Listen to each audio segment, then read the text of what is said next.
زي ما قلت لكم قبل كده، الحب ما بيكملش او العلاقات ما بتكملش بمشاعر الحب والتعلق بس. الحب بيكمل بنضج الاشخاص في العلاقه،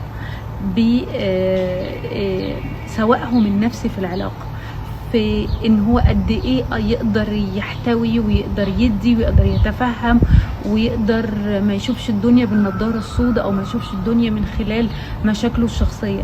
هو ده اللي بيخلي العلاقه تكمل.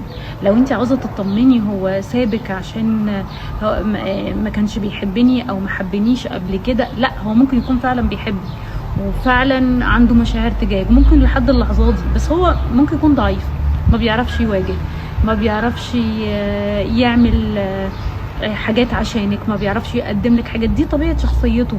ممكن يكون انطوائي، ممكن يكون ما بيعرفش يتكلم، ممكن يكون عنده مشاكل في الشخصية كتير جدا تخليه ما يقدرش يكمل العلاقة. فما تربطهاش بان انا اتحبيت او انا ما اتحبيتش، لا، الحب بيكتمل بالسواء النفسي للاشخاص، او العلاقات تكتمل على الاقل بالحد الادنى للسواء النفسي للاشخاص، او بالحد الادنى ان احنا نقدر نستحمل ونقدر نكمل قد ايه.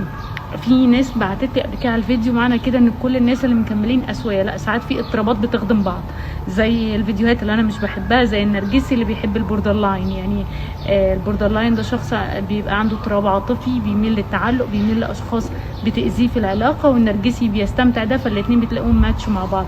فيا اما العلاقه بتكمل بالسواء النفسي للاشخاص، يا اما بتجميع الاضطرابات للاشخاص، فالاثنين بيكملوا العلاقه. لكن لو واحد سوي وواحد مش سوي، في الغالب العلاقه ما بتكملش. فيا تجميعة اضطرابات يا تجميعة اسويه، مفيش حل وسط في النص. كان معاكم دينا البكر.